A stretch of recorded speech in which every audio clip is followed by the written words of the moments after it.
El pelotón ya estaba formado, 12 fusiles apuntando a un solo hombre. La noche nublada de Zacatecas, sin luna, sin estrellas, solo el frío de agosto que corta los huesos en esa tierra colorada que no da tregua ni a los vivos ni a los muertos. El hombre no tenía los ojos vendados. Lo había pedido él mismo. Quería ver. Y su último deseo, el único que le concedieron antes de ajusticiarlo, fue ese: morir montado en su caballo.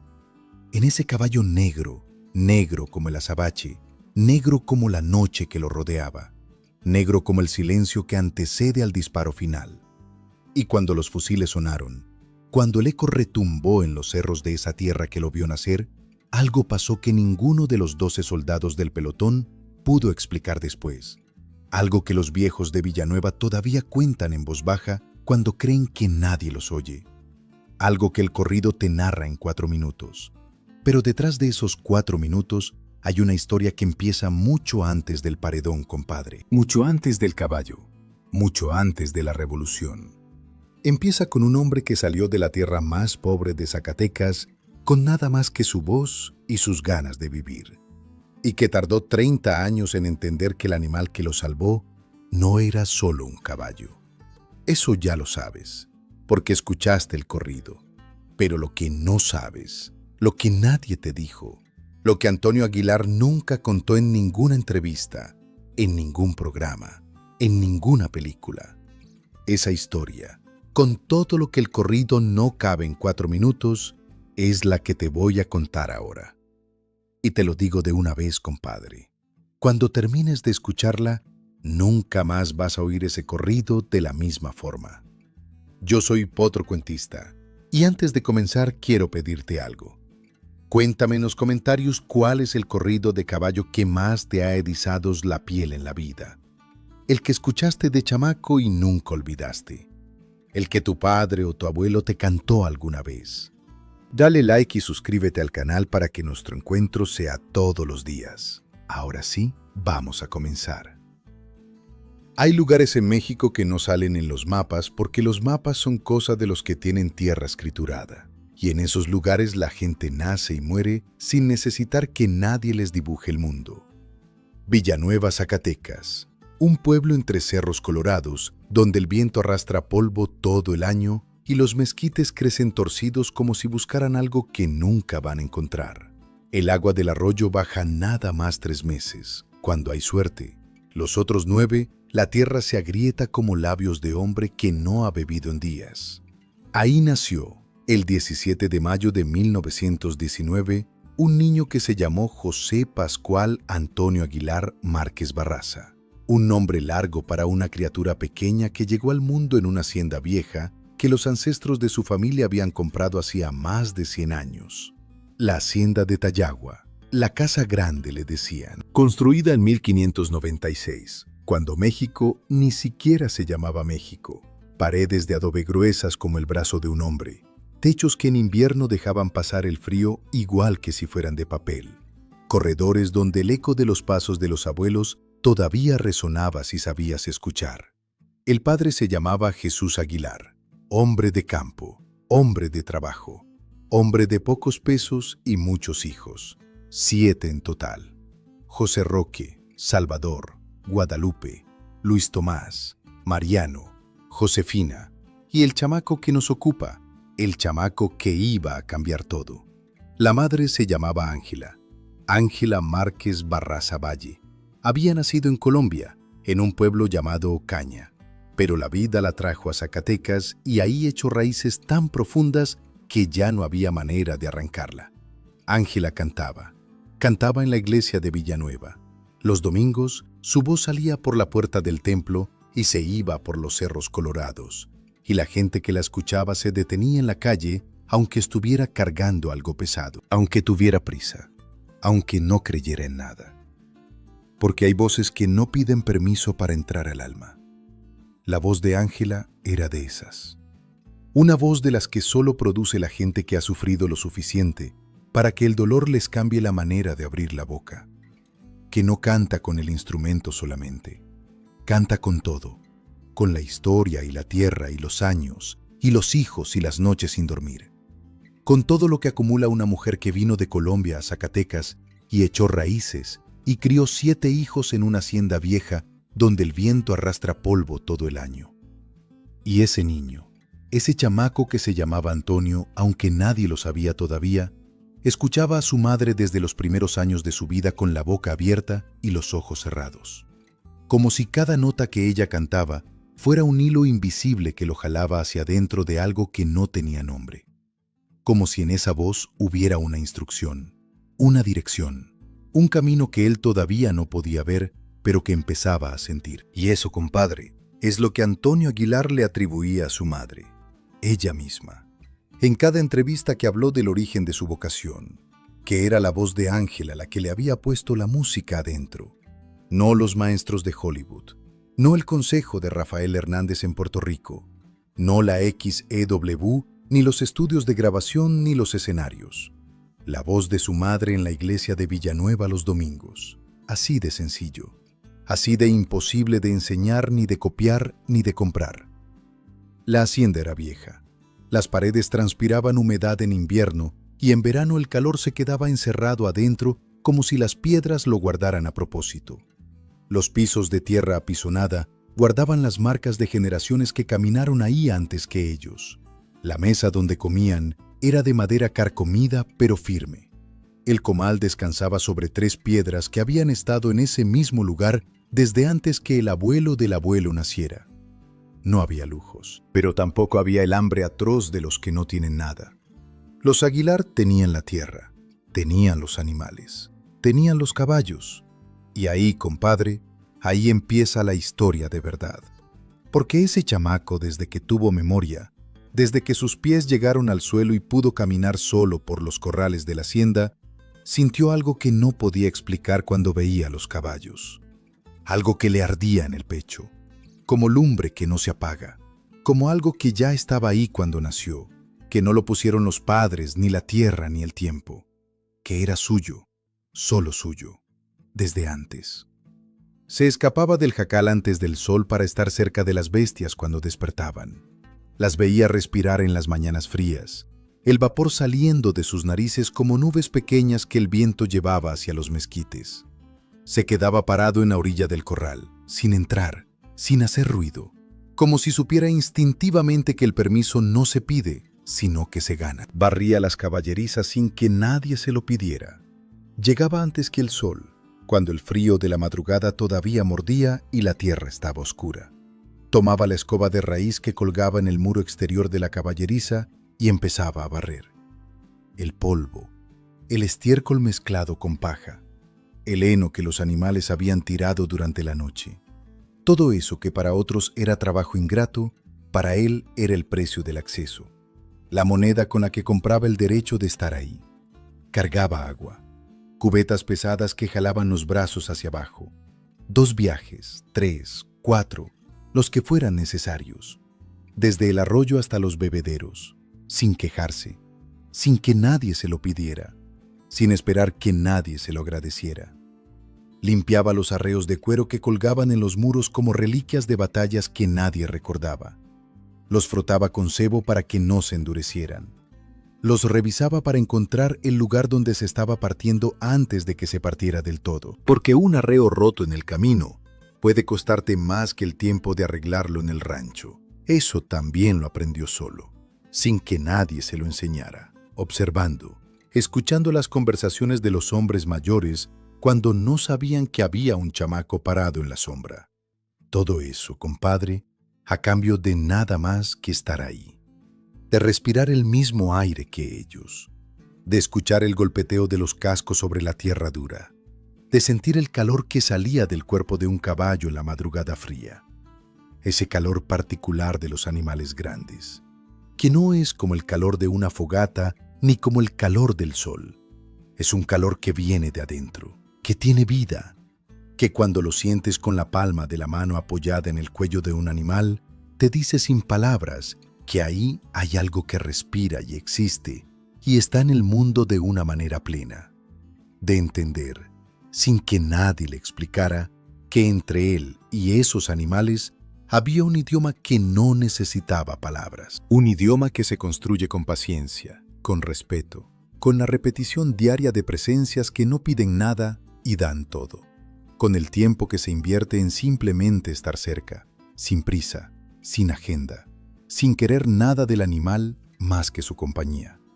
Había algo más también, un caballo en particular, un cuaco que nadie quería montar porque era brioso, porque tiraba a los jinetes, porque miraba a los hombres con esos ojos grandes y oscuros que parecían decir cosas que los ojos de los caballos no deberían poder decir.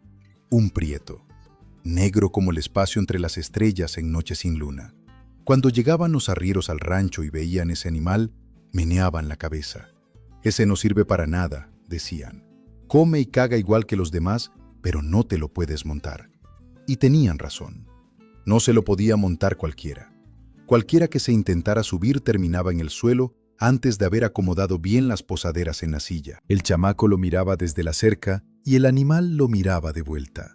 Así, sin el nerviosismo que mostraba cuando se acercaban los demás, sin el resoplido agresivo, sin el golpeteo de patas que usaba como advertencia. Solo esos ojos grandes y oscuros, fijos en los ojos del chamaco, como si se reconocieran de algún lugar que ninguno de los dos podía nombrar, como si el animal supiera, antes de que el chamaco lo supiera, que entre ellos dos había algo que no había con los demás. El padre del chamaco notó esas miradas. Un hombre de campo que conocía a los animales porque vivir de la tierra te enseña a leer lo que los libros no pueden enseñar. Notó esas miradas y no dijo nada, solo observó. Y un día, sin anuncio, sin ceremonia, simplemente abrió la puerta del corral y le dijo al chamaco, «A ver». Y el chamaco supo exactamente qué quería decir. Entró al corral. El prieto lo vio venir, no retrocedió, no golpeó el suelo con la pata delantera, no bajó las orejas, se quedó quieto. Y cuando el chamaco extendió la mano y la puso en el cuello negro, el animal cerró los ojos un momento, solo un momento. Como si dijera sí, como si confirmara lo que ya sabía. Y el chamaco sentía algo raro en la garganta cuando pasaba eso. Un nudo, ganas de llorar que no eran de tristeza, de algo que se parecía a querer algo con tanta fuerza que duele, de algo que no tenía nombre, pero que uno reconoce cuando lo siente, que se parece a la sensación de encontrar algo que no sabías que habías perdido, o que nunca tuviste, pero que sientes que siempre fue tuyo. Pero eso, compadre, eso era solo el principio. Porque la vida en Tayagua iba a cambiar. El mundo entero iba a cambiar. Y ese chamaco, ese niño que barría caballerizas en una hacienda vieja de Zacatecas, iba a tener que irse, a buscar, a perderse, a casi morir, antes de entender lo que ese caballo negro tenía que decirle. Pero eso viene después. México, compadre, en 1910 era un país que llevaba 30 años dormido bajo la bota de un solo hombre, Porfirio Díaz. 30 años de que los ricos eran más ricos y los pobres eran más pobres, y la tierra que debería ser de todos era de los que ya tenían de sobra. No era solo la desigualdad, compadre. Era la manera en que esa desigualdad se veía y se vivía todos los días. El 10% de los campesinos eran dueños de sus tierras. El 90% trabajaba para los que sí eran dueños, en condiciones que se parecían mucho a las de los tiempos de la colonia, aunque ya no se llamaran así. Las haciendas eran mundos cerrados. El hacendado era la ley. El peón trabajaba para pagar una deuda que crecía más rápido de lo que se podía pagar y que pasaba de padre a hijo como maldición heredada. Zacatecas lo sentía también. Aunque las familias como los Aguilar con su hacienda propia no estaban en el peor lugar de esa escala, el mundo que los rodeaba era un mundo donde la rabia se acumulaba bajo la superficie como agua que busca grieta. Y cuando los pueblos se cansan de aguantar, de esperar, de tragarse la rabia con tortilla seca y agua de la lluvia, pasa lo que tiene que pasar. La revolución llegó al norte como fuego que baja de los cerros en tiempo de secas. No avisa, no pide permiso, solo llega. Y cuando llegó a Zacatecas, llegó con todo. Porque Zacatecas no era tierra de poca importancia, era tierra de plata, tierra que los conquistadores codiciaron desde el siglo XVI, tierra que dio riqueza a los que tenían riqueza y pobreza a los que nacieron sin ella. Tierra que los villistas y los federales y los carrancistas querían controlar porque quien controla Zacatecas controla los caminos del norte. La batalla de Zacatecas de 1914 fue una de las más importantes de toda la revolución. 23,000 hombres de la División del Norte de Pancho Villa contra los defensores federales. Un día de combate, más de 6,000 muertos. El sonido de esos cañones llegó a los ranchos de los alrededores como truenos que venían de adonde no había nubes. Antonio era pequeño entonces, demasiado pequeño para entender la política, pero no demasiado pequeño para sentir lo que ese sonido hacía en el aire, en el ganado que se inquietaba sin razón, en los caballos que golpeaban las paredes del corral con las patas, en los adultos que hablaban en voz más baja de lo habitual y se miraban de una manera que los niños aprenden a reconocer antes de aprender a nombrarlo. La mirada que dice que algo no está bien, que el mundo de afuera está llegando al mundo de adentro, que los muros de la hacienda, por gruesos que sean, no son suficientes para mantener afuera lo que está pasando. Y cuando la revolución pasaba por Tayagua, como pasó varias veces, la vida en la hacienda cambiaba. Los hombres llegaban a caballo y pedían comida. O no pedían, simplemente tomaban. Porque en tiempo de guerra la diferencia entre pedir y tomar es delgada como papel. Y los caballos, siempre los caballos. Los ejércitos de la Revolución Mexicana corrían sobre caballos. La División del Norte de Pancho Villa era famosa por su caballería. Doroteo Arango, el hombre que todos conocemos como Pancho Villa, había crecido en la serranía y sabía montar desde niño. Y sus hombres también. Hombres del norte que conocían a los caballos mejor que a sus propias familias, a veces. Que dormían junto a ellos y los curaban cuando estaban enfermos y los lloraban cuando morían porque en la guerra, un buen caballo es la diferencia entre vivir y no vivir. Y cuando esos hombres llegaban a las haciendas de Zacatecas, lo primero que veían eran los corrales, los animales, el trabajo de años en forma de caballos que alguien había criado con cuidado y que la guerra necesitaba para moverse. La hacienda de los Aguilar tuvo sus encuentros con esa realidad. El chamaco los vio desde los rincones, desde los corredores, desde los lugares donde los niños se meten cuando quieren ver sin ser vistos. Vio cómo los hombres miraban los animales. Vio la negociación silenciosa entre el padre y los que llegaban. Vio los caballos que se iban y no regresaban. Y vio algo más. Vio cómo los caballos reaccionaban ante los desconocidos. Cómo el instinto de los animales detectaba algo en los hombres que los hombres no siempre detectaban en ellos mismos. Unos caballos retrocedían. Otros se ponían nerviosos.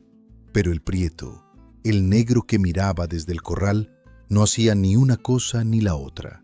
Se quedaba quieto, con la cabeza alta, con esos ojos que miraban más allá de lo que estaban mirando, como si supiera exactamente qué estaba pasando y hubiera decidido que le tenía sin cuidado. Y el chamaco, escondido en su rincón, lo miraba y sentía ese nudo en la garganta otra vez. Y cuando los hombres se iban y el rancho volvía a su silencio habitual, cuando el padre contaba lo que había quedado y hacía los cálculos del siguiente mes con cara de quien está resolviendo un problema que no tiene solución perfecta, el chamaco iba al corral. Y el prieto lo miraba, y eso era suficiente. Para ese chamaco, en ese momento, eso era suficiente. Más que suficiente. Pero el chamaco tenía que irse de Tayagua. Eso también lo sabía. Porque la hacienda era vieja y los tiempos eran bravos, y en México de esos años no había futuro para un muchacho sin dinero que soñaba con cantar. Y cantar era lo que Antonio quería. No corridos, no rancheras. Ópera, compadre. Ese chamaco que creció entre caballos y tierra colorada quería cantar ópera. Quería ser músico de verdad, de esos que estudian con maestros y se paran en escenarios de madera brillante y hacen llorar a la gente con la voz sola. Un sueño descabellado para un muchacho de Zacatecas. Un sueño que nadie le quitó, aunque tampoco nadie se lo facilitó. Su tío Mariano, que era hombre con más recursos que el resto, intentó ayudarlo. Le ofreció pagar la carrera de aviación en Nueva York. El chamaco dijo que sí, que muchas gracias, y cuando llegó a la ciudad grande, cambió la aviación por una beca para cantantes, sin decirle al tío, sin pedirle permiso a nadie, porque eso es lo que hacen los que saben lo que quieren. No esperan que el mundo les dé permiso, se mueven. El tío se enojó, le retiró el apoyo, y Antonio se quedó solo en Nueva York con una beca para cantantes, sin dinero, sin familia cerca, sin nada más que su voz y esa costilla de fuego que le ardía en el pecho desde niño. Estudió en Hollywood de 1940 a 1941. Aprendió, creció, y cuando regresó a trabajar, lo hizo en Tijuana, ganando $12 a la semana. $12, compadre. Para un hombre que soñaba con los grandes escenarios. $12 que se gastaban antes del jueves. Pero él seguía. Porque los hombres que vienen de tierra dura aprenden a aguantar lo que los demás no aguantan. Aprenden a esperar, a trabajar en el silencio, sin quejarse demasiado, sin soltar el sueño, aunque el sueño pese. Y fue en ese camino, en ese peregrinaje de ciudad en ciudad, que Antonio Aguilar encontró algo que no buscaba, que no esperaba, que iba a cambiar todo. Se fue a Puerto Rico, siguió cantando boleros, ópera, lo que hubiera, y ahí conoció a un hombre, un compositor, un músico que se hacía llamar Rafael Hernández, el Jibarito. Un hombre que lo escuchó cantar y le dijo algo que ningún maestro de Hollywood, ningún director de ópera, ningún técnico de la voz le había dicho. Le dijo: esa voz no es para los teatros finos, muchacho. Esa voz es para el campo, para los caminos de tierra, para la gente que trabaja, para los corridos, para la música ranchera. Canta lo que eres, no lo que quieres ser. Y el chamaco de Zacatecas, el niño que creció entre caballos y tierra colorada, escuchó esas palabras y sintió algo que no había sentido en todos los años de estudio y peregrinaje. Sintió que alguien lo veía de verdad, no al músico que quería ser, sino al que ya era. Y regresó a México y se puso el traje de charro y cantó. Y cuando cantó, compadre, México entero se quedó en silencio para escucharlo. Pero hay una historia antes de eso. Una historia que sucedió en los años de la Revolución, en los caminos de tierra de Zacatecas, cuando Antonio Aguilar era todavía joven y México estaba en llamas, y los hombres se mataban entre ellos por razones que a veces ni ellos mismos entendían. Una historia que le dio el corrido. Una historia de un pelotón, de una noche nublada, de un caballo negro que hizo lo que ningún hombre hizo. Y esa historia, compadre, la cuenta un compositor que se llamaba Pepe Albarrán, un hombre de Cutzamala, Guerrero, que compuso más de 400 canciones a lo largo de su vida y que en cierto año, en cierto lugar, escuchó algo que no pudo dejar pasar sin convertirlo en corrido. Pepe Albarrán nació en 1921, en ese mismo Guerrero caliente donde el río baja furioso y la tierra seca en verano, y los hombres aprenden a ser duros desde niños porque la tierra no les da otra opción. Cutzamala de Pinzón, un pueblo de los que tampoco salen en los mapas de los que tienen todo, pero que produce gente que sí sale en la memoria de los que escuchan música. Desde chamaco aprendió guitarra con un vecino que le enseñó sin cobrarle. Un maestro de edad madura que ensayaba constantemente y que un día vio al niño parado afuera escuchando y decidió que eso merecía una respuesta. Y la respuesta fue: ven, te enseño. Así de sencillo, así de grande. Un hombre que le enseñó a un niño a tocar guitarra y violín sin pedirle nada a cambio. Y ese niño, compadre, resultó tener en las manos y en la cabeza algo que el maestro de música de su pueblo no esperaba encontrar. Una capacidad para hacer canciones que venían de adentro. No de la técnica, de adentro. Pepe Albarrán tenía 18 años cuando salió de Cutzamala rumbo a la Ciudad de México, con sus composiciones en el bolsillo y la ilusión de que alguien las escuchara. Y llegó, compadre. Llegó en los tiempos en que la XEW era el corazón de la música en México y la ciudad era el lugar donde todo pasaba. Y tuvo la suerte, que a veces es suerte y a veces es persistencia y generalmente es las dos cosas juntas, de conocer al maestro Silvestre Vargas. el que le escuchó sus canciones y le dijo: «Vas a ser muy grande, tienes una inspiración tremenda», y lo llevó con Lucha Reyes. Lucha Reyes, la reina de la canción ranchera, la que tenía esa voz de mezcal en las cuerdas vocales, la que cuando cantaba hacía que la gente sintiera que alguien por fin estaba diciendo la verdad. Lucha Reyes escuchó las composiciones del joven Albarrán en 1941 y grabó varias de ellas. Uruapan fue un éxito que todavía hoy es el himno de esa ciudad michoacana. Pero Lucha murió poco después, y Pepe Albarrán, que había encontrado en ella algo parecido a la validación que todo artista joven necesita para seguir, quedó golpeado. Se retiró un tiempo, como hacen los que sienten mucho, como hacen los que no tienen el mecanismo de distancia que a veces parece ser la única manera de sobrevivir en el mundo del arte. Y regresó. Siempre se regresa cuando la vocación es más fuerte que el dolor.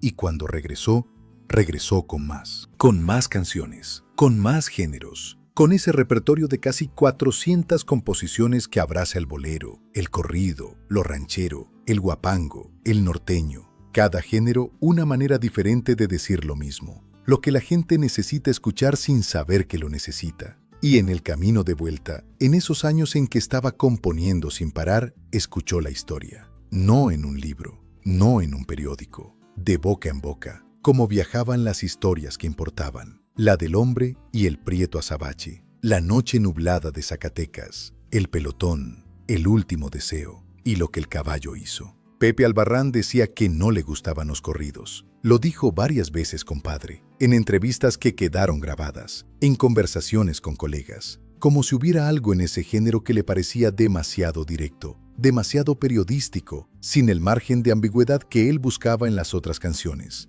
Pero esa historia no le dio opción, porque hay historias que solo tienen una forma.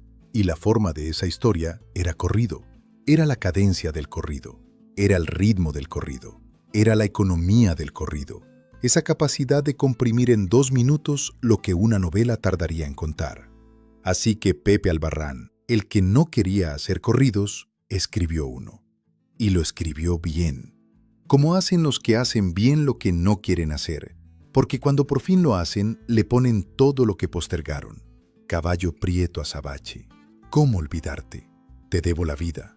Una línea, 8 palabras del primer verso, y ya está todo dicho, compadre. Ya está la deuda, ya está el amor, ya está la pregunta que no tiene respuesta. ¿Cómo olvidarte? Como si olvidar fuera una opción. Como si hubiera un mundo posible donde ese hombre pudiera no recordar lo que ese caballo hizo.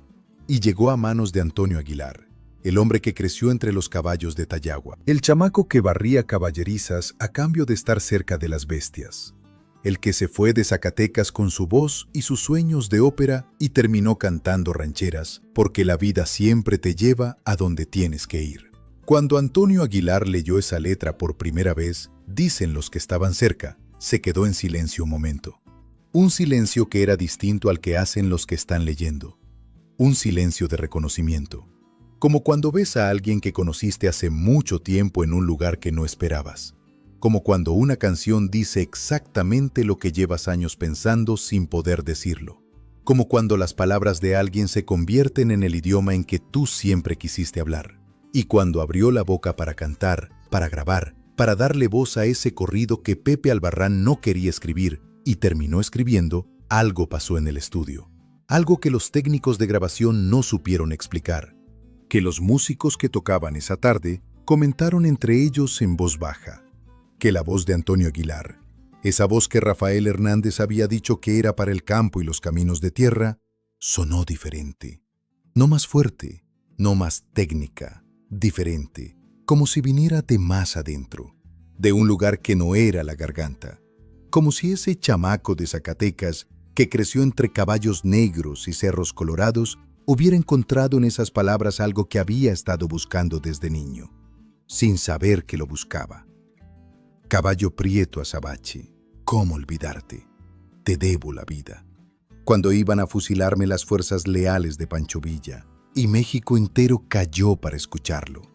No en sentido figurado, compadre, en sentido literal. Ese corrido salió por las radios, por los tocadiscos, por las cantinas y los ranchos y los caminos de tierra donde los hombres viajaban con su música pegada al corazón como lo único que nadie les podía quitar. Y la gente que lo escuchaba reconocía algo en él, algo que no era solo la historia del hombre y el caballo, algo más profundo, algo que tenía que ver con la lealtad, con lo que es capaz de dar un ser vivo por otro ser vivo cuando lo que los une va más allá de lo que se puede nombrar, con ese amor que no pide permiso y no pide explicación y no calcula el precio antes de actuar, que simplemente actúa, como el prieto azabache en la noche nublada de Zacatecas. Pero esa historia, compadre, la que el corrido comprime en 4 minutos, sucedió de verdad. Sucedió en esos años de la Revolución en que los caminos de Zacatecas eran de nadie y de todos al mismo tiempo, en que un hombre podía amanecer libre y caer preso antes del mediodía por razones que ni siquiera entendía. Escucha bien, porque aquí viene lo que Pepe Albarrán escuchó de boca en boca y no pudo dejar pasar. Lo que el corrido te dice en 4 versos y lo que el corrido no alcanza a decir. Había un hombre de campo, de los que andaban en los caminos porque la revolución no preguntaba si querías andar. Te agarraba y te metía en su corriente como el río arrastra la hoja seca. Este hombre tenía un caballo, un prieto azabache, negro como el espacio entre las estrellas. Un animal que no era de los corrales finos ni de los que los generales montaban en las batallas importantes. Era su caballo, solo eso. Pero entre ellos había algo, un idioma que no necesitaba palabras, ni espuelas, ni cabresto. El hombre hablaba, el caballo escuchaba. El hombre ponía la mano sobre el pescuezo negro y el animal se tranquilizaba. La clase de relación que no se fabrica ni se compra, la que aparece sola o no aparece. Y esa noche, en un camino oscuro de Zacatecas, la avanzada lo sorprendió. Así de seco, sin aviso, sin tiempo de correr. Lo desarmaron, lo amarraron y lo sentenciaron al paredón. Insubordinación, dijeron, o traición, o lo que fuera necesario decir para justificar lo que ya habían decidido. El hombre pasó la noche en capilla. En los tiempos de la Revolución, la capilla no era siempre una habitación con cura. A veces era simplemente un espacio separado del resto del campamento, un rincón de tierra donde dejaban al condenado sentado con sus pensamientos, con sus manos atadas, con la certeza de lo que iba a pasar antes de que saliera el sol. Sin compañía, sin distracción, sin más ruido que el que hacen la noche y la tierra cuando uno está demasiado despierto para dormir. Y la tierra de noche, compadre, hace ruidos que de día no escuchas. El viento entre los mezquites, el canto de los grillos que sube y baja como marea, el chirrido de algo pequeño en la oscuridad, la respiración de los caballos en el corral cercano. Ese último sonido fue el que lo tuvo despierto toda la noche. La respiración de los caballos, ese ritmo pausado y profundo de animales que duermen sin preocupaciones, que no saben que al amanecer va a pasar lo que va a pasar, o que sí saben, pero lo llevan de otra manera, sin el peso que cargan los hombres cuando saben. Esa noche larga de los condenados que no duerme, pero tampoco despierta del todo, que es una cosa entre el sueño y la vigilia, donde el tiempo se estira hasta hacerse insoportable y los recuerdos vienen sin orden, sin permiso, sin la posibilidad de detenerlos. Vienen los que uno quisiera y los que no quisiera, los que hacen bien y los que hacen daño, y uno no puede elegir, solo dejarlos pasar.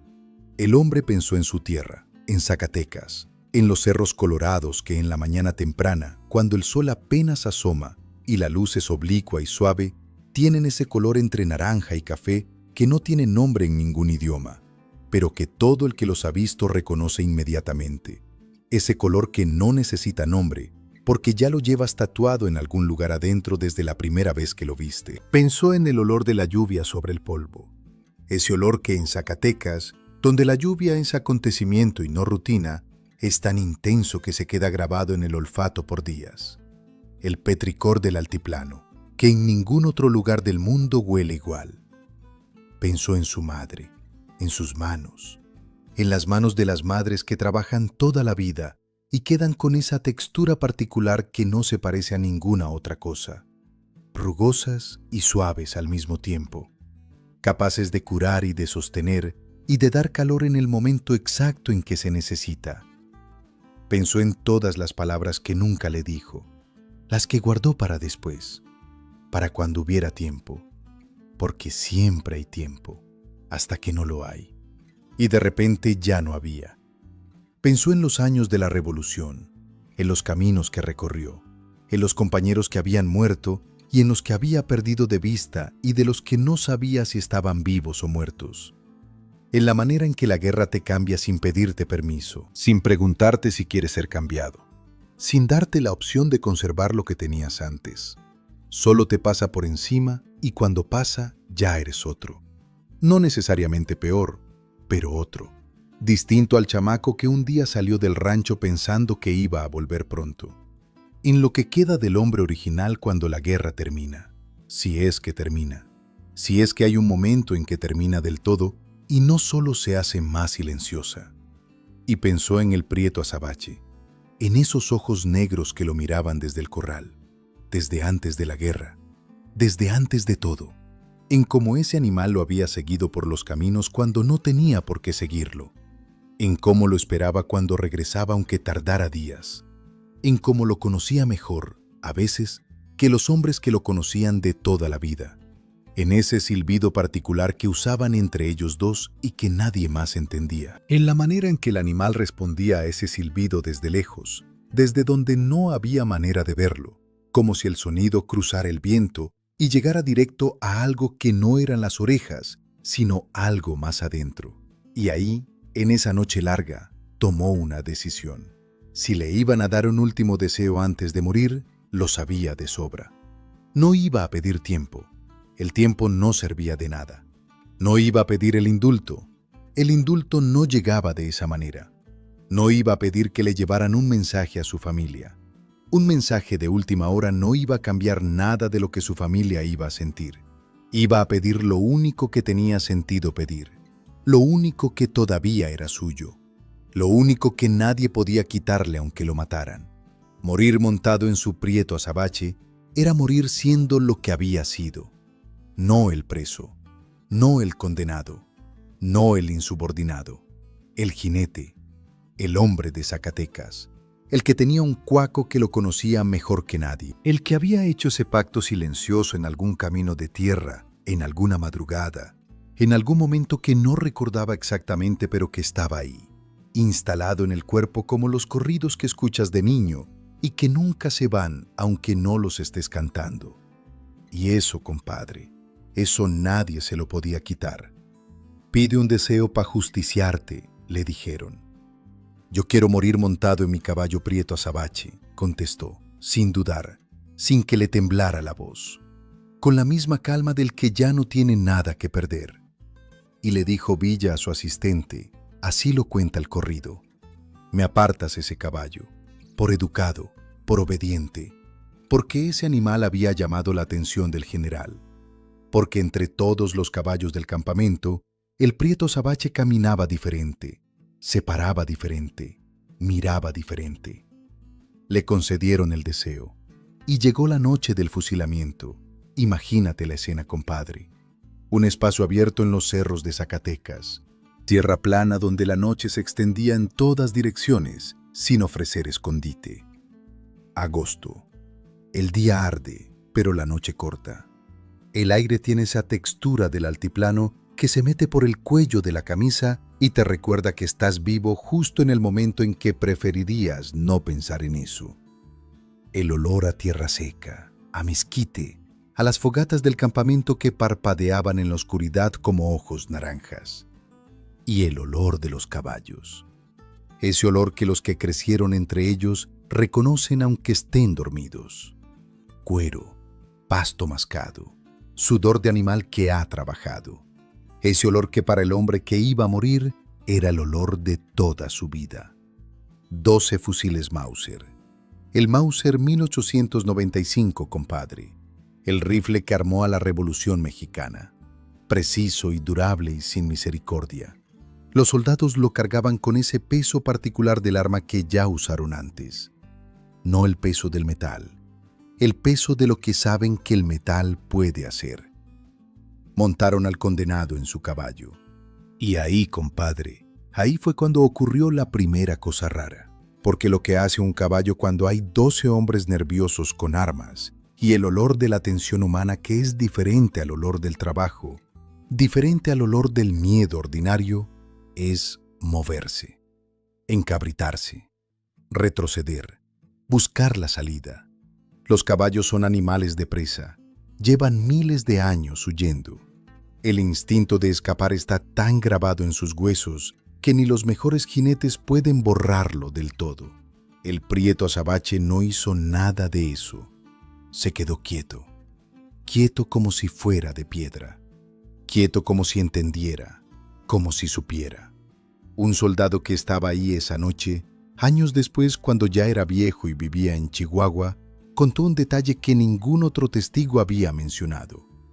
Dijo que el prieto azabache, cuando lo trajeron al espacio donde iban a ejecutar al hombre, se detuvo solo antes de llegar al lugar designado, sin que el jinete jalara las riendas. Se detuvo y alzó la cabeza, y olfateó el aire. No como cuando los caballos olfatean buscando agua o comida, de otra manera, como reconociendo algo, y después siguió avanzando por su cuenta hacia el lugar correcto, como si ya supiera dónde tenía que estar. Las orejas del prieto azabache estaban hacia adelante, la cabeza alta, los ojos abiertos y fijos en algún punto que los hombres no podían ver. Y el condenado lo sintió.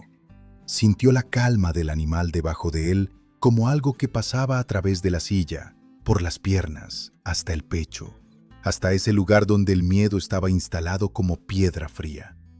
No se le quitó el miedo. El valor real no es la ausencia del miedo, es cuando el miedo está ahí, pesado y concreto, y uno hace lo que hay que hacer de todas maneras. El miedo estaba, pero cambió de forma.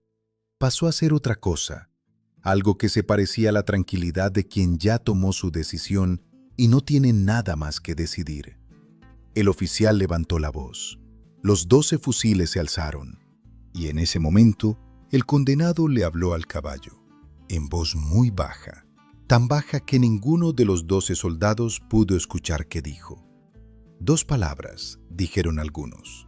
Solo una, aseguró el viejo de Chihuahua. No importa el número, importa lo que hizo el prieto azabache cuando las escuchó. Movió las orejas.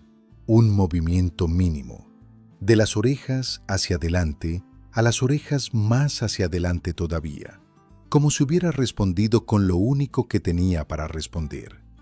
El oficial abrió la boca para dar la voz de mando.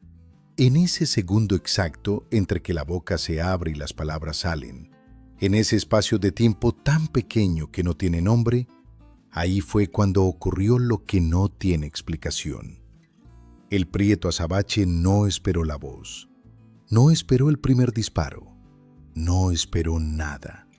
Se abalanzó hacia adelante, hacia el pelotón, no con el movimiento caótico de un animal asustado, con algo diferente, con algo que los 12 soldados describieron después, cada uno con sus palabras, pero con el mismo fondo, como carga, como embestida, como si ese caballo negro hubiera tomado una decisión que en los animales no se llama decisión, porque los libros dicen que los animales no deciden, pero que en ese momento se parecía tanto a una decisión que la diferencia era irrelevante.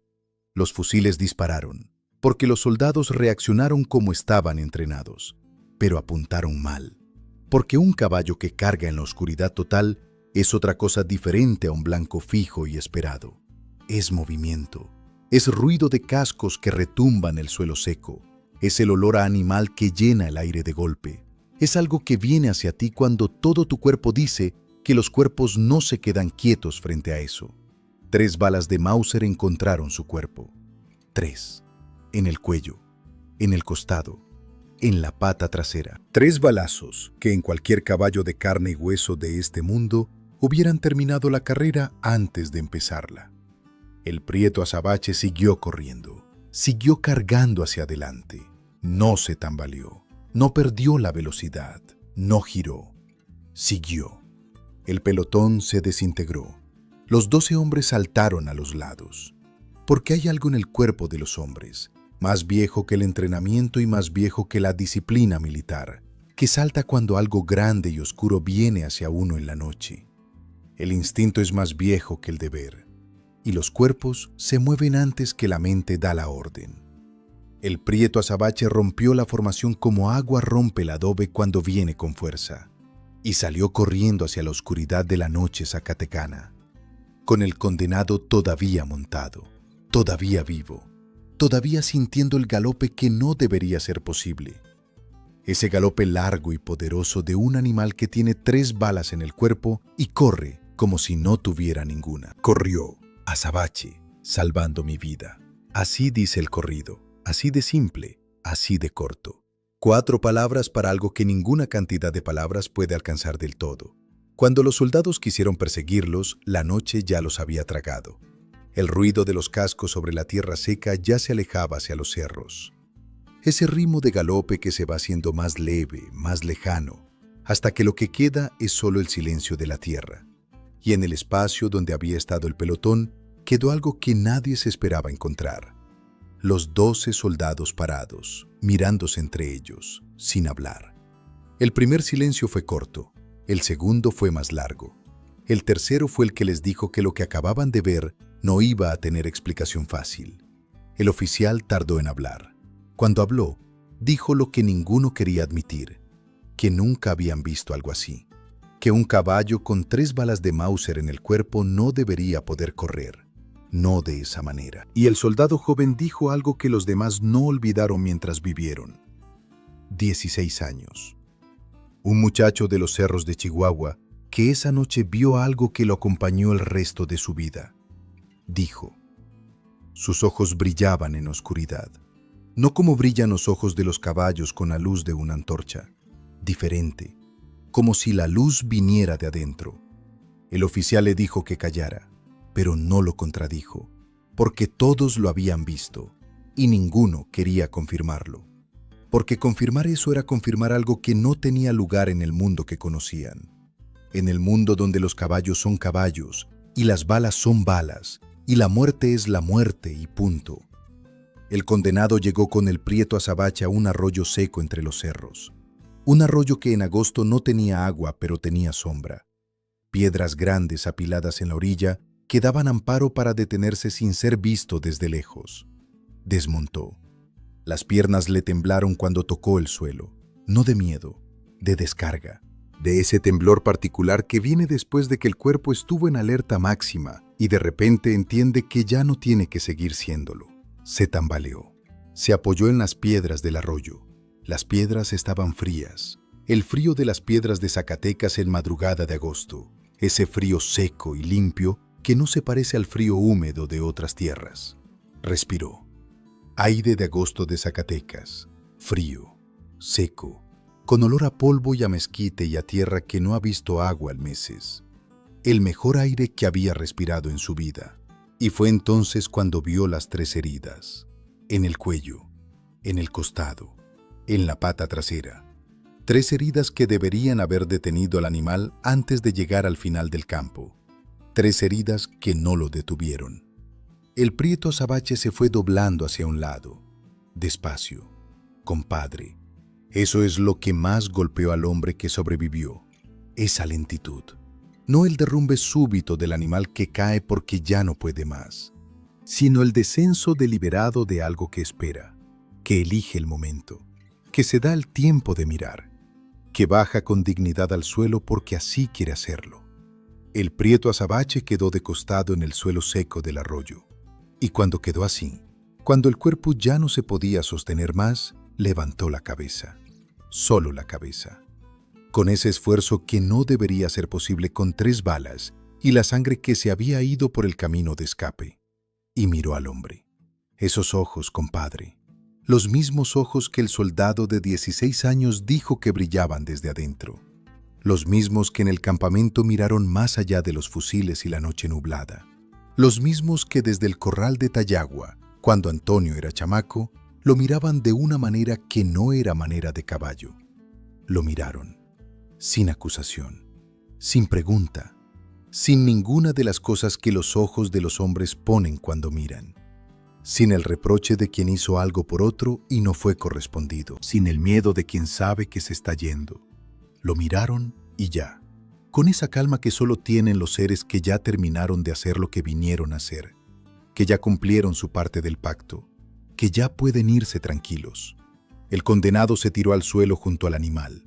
Le puso las manos en el cuello negro, tibio todavía, pero ya con la temperatura de algo que va saliendo, que se va yendo. Ese tibio particular que distingue al ser vivo del que ya dejó de serlo y que uno solo conoce de esta manera, con las manos puestas encima en el momento del cruce. El hombre le habló. Las mismas palabras que nadie escuchó en el campamento. Las mismas que el corrido no puede decir porque hay cosas que solo existen en el espacio entre dos seres que se conocen de una manera que no tiene nombre, que no necesita nombre, que es anterior al nombre.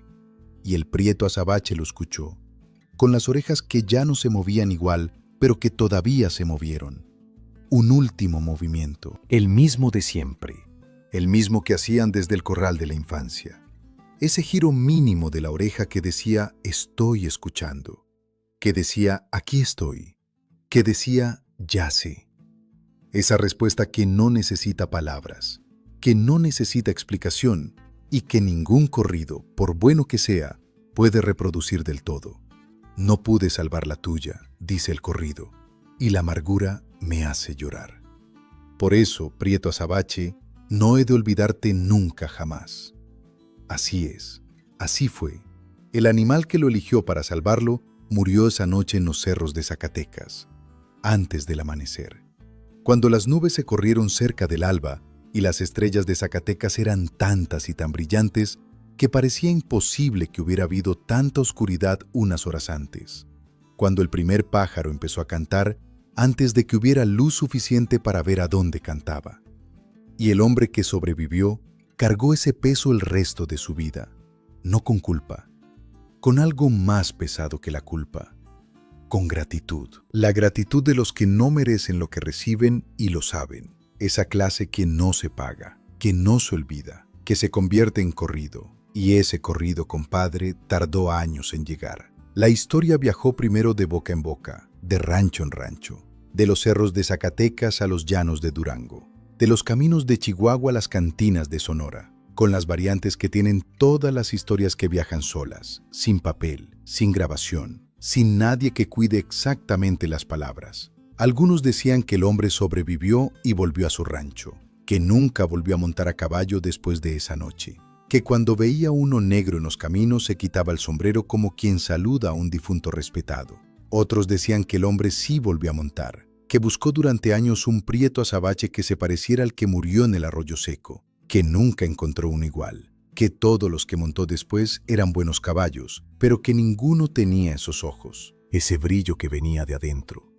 Otros más decían que el hombre nunca dijo una sola palabra sobre lo que pasó esa noche, que se lo llevó hasta la tumba, que la historia la contaron los soldados del pelotón, cada quien a su manera, porque hay cosas que uno no puede guardar para siempre aunque quiera, que la memoria tiene sus propias grietas por donde salen las historias que no caben, y la historia salió, y llegó a los oídos de Pepe Albarrán, y Pepe Albarrán la convirtió en corrido aunque dijera que no le gustaban los corridos, y el corrido llegó a manos de Antonio Aguilar, y Antonio Aguilar lo cantó, y México cayó para escucharlo. Esa es la cadena, compadre. Esa es la manera en que las historias que importan llegan a donde tienen que llegar. Sin prisa, sin plan, sin que nadie lo organice. Solo van, encuentran al que tiene que escucharlas, y ese que escucha hace lo que tiene que hacer con ellas. Y ahí fue cuando se hicieron las preguntas. Las que siempre se hacen cuando una historia supera a la historia misma. ¿Qué era ese caballo? ¿De dónde venía esa fuerza? ¿Cómo pudo correr con 3 balas de Mauser en el cuerpo? ¿Qué le dijo el hombre al oído esa noche antes de que el pelotón disparara? ¿Y por qué, en el corrido, Antonio Aguilar no menciona ninguno de esos detalles? ¿Por qué la canción termina con el lamento y no con la pregunta? Porque a veces, compadre, los que saben más son los que menos hablan. Y el hombre que cantó ese corrido más de 1000 veces en más de 100 ciudades, ante millones de personas que lo conocían de memoria, nunca explicó qué sentía cuando lo cantaba. Nunca habló en entrevistas de su relación con los caballos de una manera que no fuera la de quien los respeta como animal de trabajo. Nunca contó la historia de los corrales de Tayagua con el peso que tenía. Porque hay cosas que se preservan mejor en el silencio que en la palabra, que crecen en el silencio, que se vuelven más verdaderas en el silencio. Y el corrido era su manera de decir todo eso sin decirlo. Antonio Aguilar llevó esa historia hasta las pantallas en 1968, cuando filmó la película que lleva el nombre del corrido. René Cardona la dirigió. Flor Silvestre, la mujer de su vida, la que había conocido en los estudios de radio y con la que se casó en 1959 para no separarse jamás, actuó a su lado. Una historia de la Revolución Mexicana, de un criador de caballos que intenta mantenerse al margen de la guerra y no puede, que ama a dos cosas en la vida, una mujer y un caballo prieto azabache, y que pierde una de las dos. La película fue un éxito, de esas que se quedan en la memoria colectiva de un pueblo porque tocan algo que las palabras solas no alcanzan. Pero incluso en esa película, con todo el tiempo que tiene el cine para contar lo que el corrido comprime en minutos, hay algo que quedó afuera, algo que las cámaras no pudieron capturar, algo que solo los que vivieron en los ranchos de Zacatecas, en los caminos de Chihuahua, en los cerros de Durango, entienden cuando escuchan ese corrido, que los caballos negros, los prietos azabache de verdad, los que tienen ese color que parece absorber la luz en lugar de reflejarla, no son del todo de este mundo. Eso lo dicen los viejos, los que vivieron la revolución de chamaco o escucharon a sus padres contarla, los que saben cosas que prefieren no saber, que un prieto azabache de verdad no lo manda cualquiera, que no lo espanta cualquier peligro, que tiene en los ojos algo que no está en los ojos de los otros caballos, algo antiguo, algo que estaba ahí antes de que los hombres empezaran a domar bestias, antes de que los jinetes aprendieran a hablarles. Pero hay más que eso, compadre, porque en el norte de México, en esa franja de tierra entre la sierra y el desierto, donde los corridos nacieron y donde todavía viven con más fuerza que en ningún otro lugar, los caballos negros tienen una historia particular. Una historia que viene de antes de la revolución, de antes del corrido. Los vaqueros de Chihuahua y Sonora y Durango y Sinaloa temían sus creencias sobre los animales.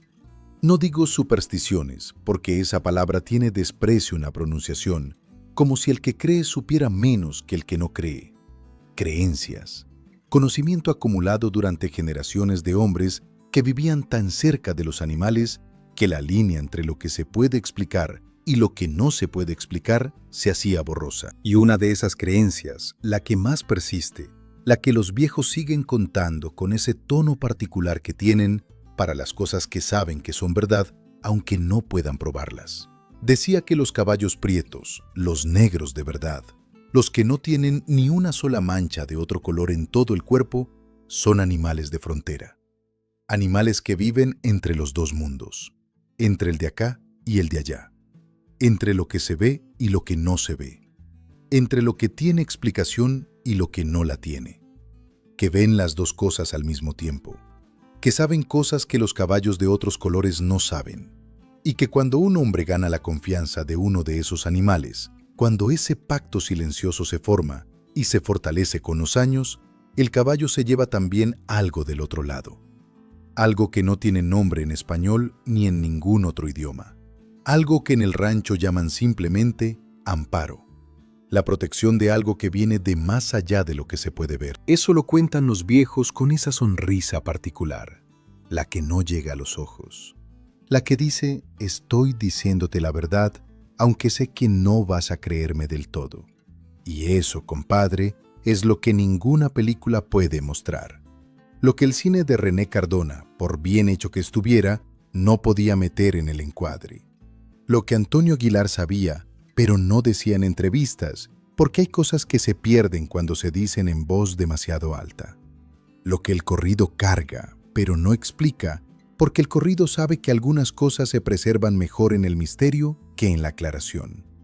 y este corrido en particular, el del Prieto Azabache que se abalanzó sobre el pelotón, fue el que le dio su forma definitiva a lo que Antonio Aguilar ya era antes de cantarlo: el charro de México.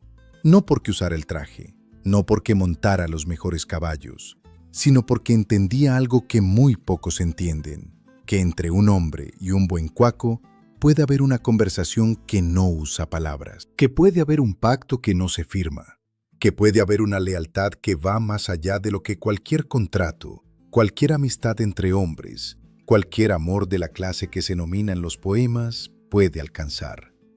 Eso lo sabía Antonio desde niño, desde que se paraba en la orilla del corral de Tayagua y el prieto de la hacienda lo miraba con esos ojos grandes y oscuros. Y por eso, cuando cantó el corrido de Pepe Albarrán por primera vez, no estaba interpretando una historia ajena, estaba reconociendo algo propio, algo que traía desde la tierra colorada de Zacatecas, algo que la tierra no le había dado, sino que le había ayudado a recordar. Esa es la historia que el corrido no cabe, compadre. Ahora viene la parte que más me gusta, porque cuando un corrido como este sale al mundo, el mundo lo hace suyo, y lo hace a su manera. La noticia de ese hombre que sobrevivió al pelotón gracias a su caballo corrió por los caminos de Zacatecas como siempre corren las noticias en los pueblos que no tienen periódicos. De boca en boca, de cantina en cantina, de fogata en fogata, y cada quien la interpretó a su manera. Los racionalistas, los que necesitan que todo tenga explicación de este mundo, decían que el hombre había tenido suerte, que los soldados estaban mal entrenados, que las balas del Mauser eran defectuosas, que el caballo se asustó y salió corriendo sin más misterio. Pero esos mismos racionalistas no podían explicar los 3 balazos en el cuerpo del animal y los kilómetros que corrió después. No podían explicar la velocidad, no podían explicar la dirección, no podían explicar que el animal cargó hacia el pelotón y no hacia atrás. No podían explicar el silencio que se hizo en el campamento esa noche. No podían explicar por qué el oficial que dio la voz de mando se fue del ejército a los 2 meses, ni a dónde fue, ni qué dijo antes de irse. Así que seguían hablando, pero cada vez más en voz baja y con los ojos menos seguros que antes. Los religiosos decían que fue un milagro, que Dios le mandó un ángel en forma de caballo negro para salvarle la vida a un hombre justo, que el Prieto Azabache era un instrumento de lo divino, que las 3 balas de Mauser no lo detuvieron porque lo protegía algo que no era de este mundo. El cura del pueblo de Tayagua, cuando escuchó la historia, dijo que había que dar gracias, que lo que se manifestó esa noche era la voluntad de algo más grande que los hombres y sus guerras, que los animales, cuando son elegidos, cargan con una gracia particular. Esa explicación conformó a mucha gente. Era hermosa además, la del ángel negro que carga hacia el pelotón, la que dice que hay una justicia más alta que la de los generales. Pero los que andaban en los ranchos, los que criaban caballos, los que sabían de bestias y de la relación entre un hombre y su cuaco, tenían su propia versión. Decían que el Prieto Azabache no era ningún ángel, era simplemente un buen caballo. Un caballo que quería a su hombre de esa manera que los buenos caballos quieren a sus dueños.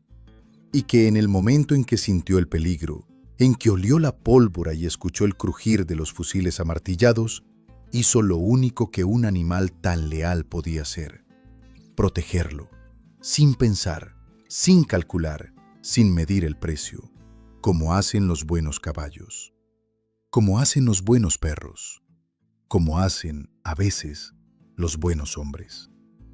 Que eso no es sobrenatural, decían los rancheros, que eso es el resultado de años de confianza, de trato justo, de no golpear, de hablarle, de entenderlo, de que el animal sepa que el hombre que lo monta no lo va a traicionar, y que cuando ese vínculo se forma de verdad, el caballo hace cosas que los que solo montan para lucirse nunca van a ver.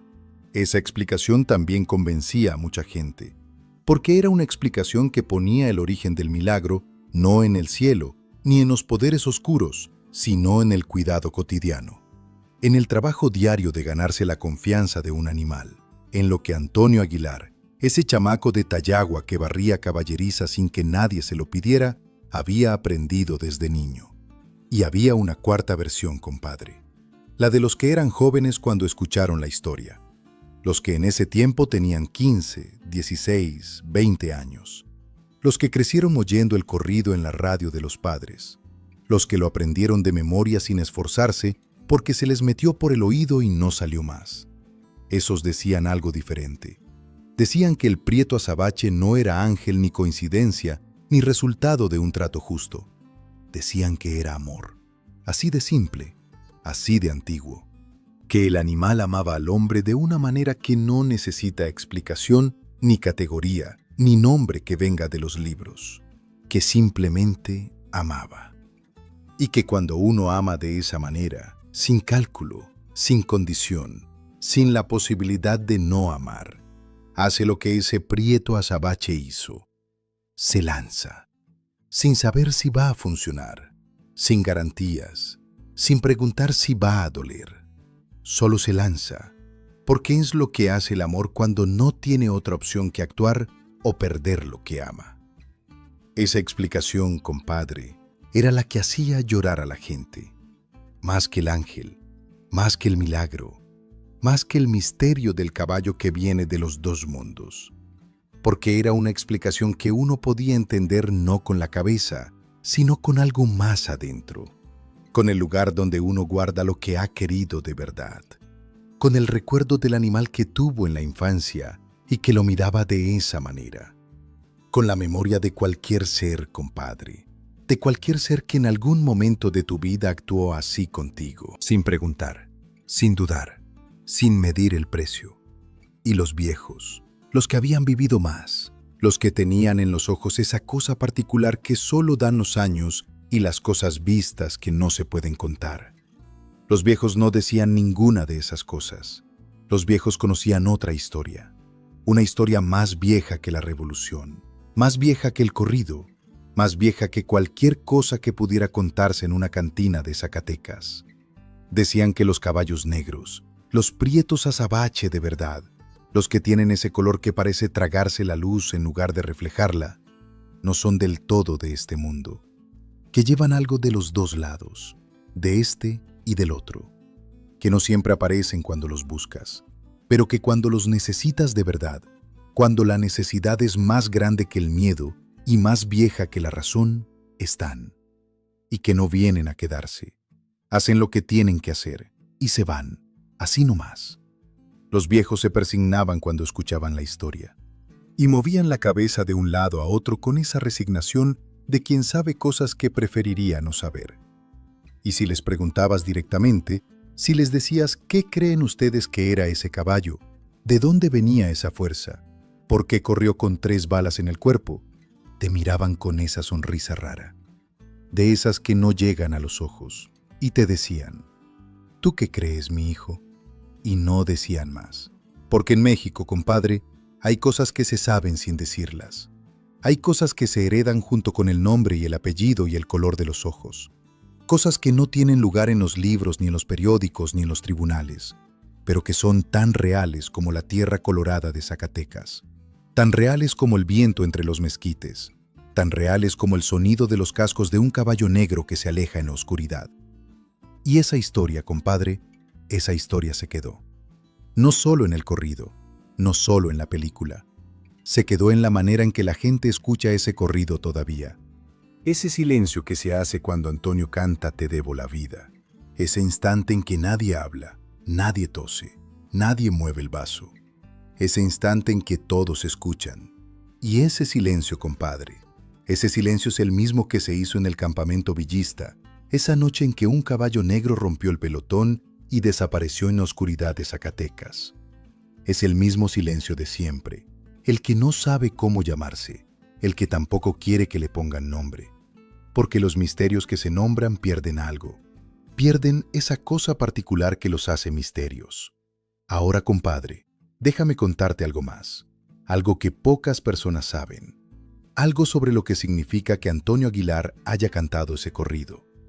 No cualquiera canta ese corrido. Lo grabó Vicente Fernández, lo cantaron los Alegres de Terán, lo cantaron otros grandes. Pero hay algo en la voz de Antonio Aguilar que lo hace diferente.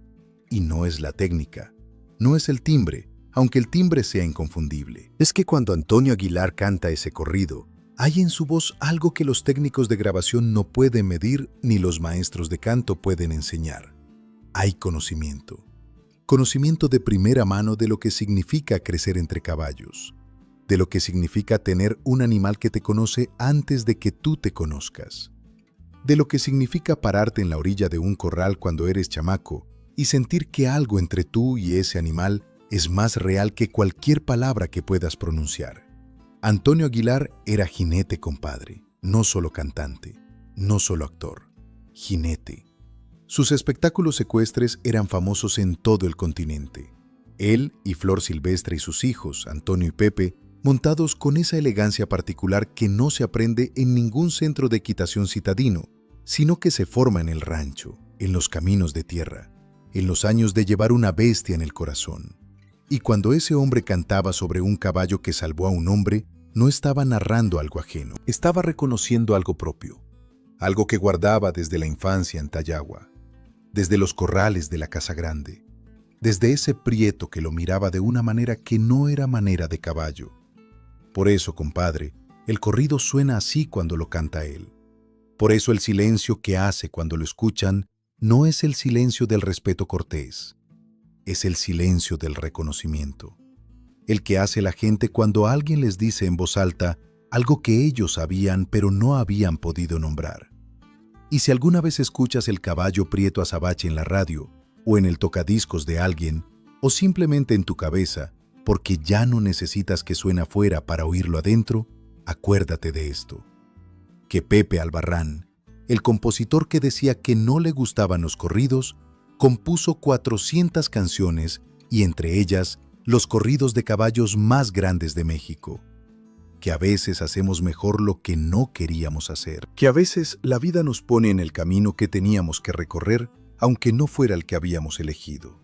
Que el chamaco de Cutzamala que fue a México City con sus canciones en el bolsillo y la ilusión de que alguien las escuchara, terminó escribiendo una letra que cayó a todo un país. Acuérdate de Antonio Aguilar, del niño que barría caballerizas a cambio de estar cerca de las bestias, del joven que cambió la carrera de aviación por una beca de canto sin avisarle al tío, del hombre que se perdió por Hollywood y Nueva York y Puerto Rico antes de encontrar lo que siempre había sido, y del rancho El Soyate, en los cerros de Zacatecas, donde está enterrado, cerca de la tierra, cerca de los caballos, cerca de los mezquites que crecen torcidos, donde quería estar, porque los hombres que vienen de tierra dura siempre quieren volver a ella, y porque hay promesas que no se dicen pero se cumplen, promesas entre un hombre y su tierra, entre un hombre y su música, entre un hombre y los animales que lo formaron. Cuando Antonio Aguilar murió el 19 de junio de 2007, la gente que lo despidió en la Basílica de Guadalupe eran 8,000 personas. 8,000. Y el presidente de México estaba ahí, y Vicente Fernández, y Pedro Fernández, y los grandes del género que él ayudó a definir. Y su cuerpo fue llevado a Zacatecas, donde lo velaron con el pueblo. No dentro de un recinto cerrado, afuera, para que cualquiera que quisiera despedirse pudiera hacerlo. Y después al rancho, al Zóyate, al Cerro San Cayetano, a la tierra de Tayagua que lo vio crecer.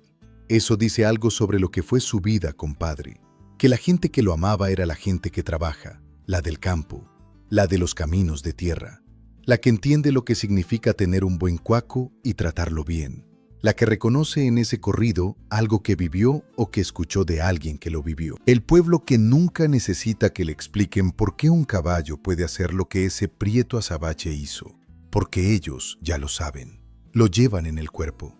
Y el prieto azabache, compadre, merece seguir siendo un misterio.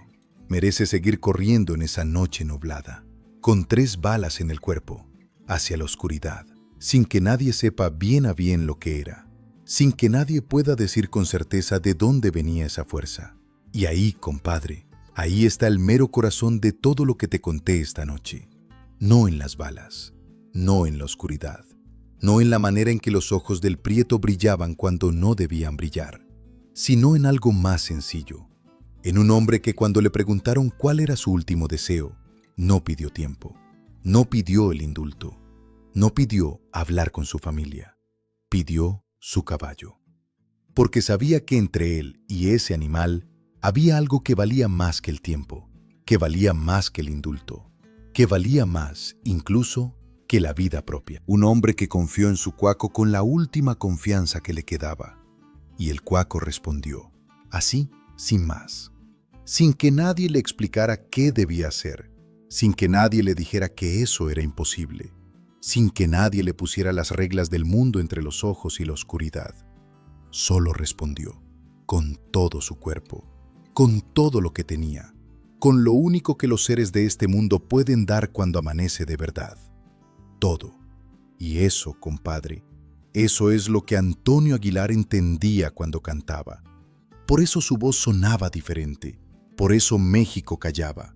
Porque hay verdades que la voz carga sin que el cantante lo sepa, que el cuerpo transmite aunque la mente no entienda, que llegan directas al lugar en el pecho donde guardamos lo que no tiene nombre.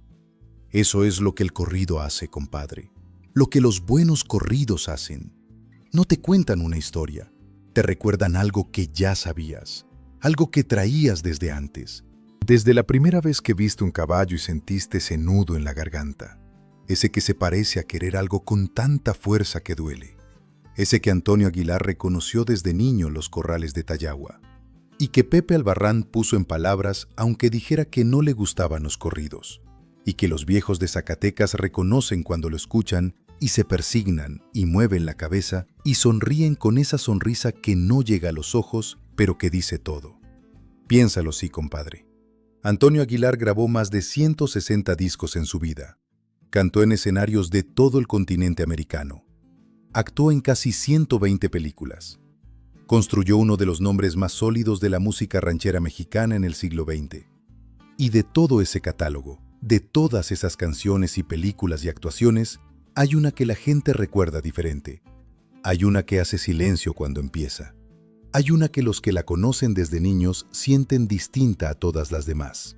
Esta, el corrido del hombre y el prieto azabache. El del pelotón y la noche nublada de Zacatecas. El del último deseo. Y no es casualidad. No es que la canción sea simplemente mejor que las otras, aunque es buena. Es que Antonio Aguilar la cantaba desde un lugar que no es donde se cantan las canciones que uno aprende. La cantaba desde el corral de su infancia, desde los ojos del prieto de la hacienda de Tayagua, desde ese nudo en la garganta que no tenía nombre cuando era chamaco, desde toda esa vida que pasó entre caballos antes de que alguien le pusiera un micrófono enfrente. Y Flor Silvestre lo sabía.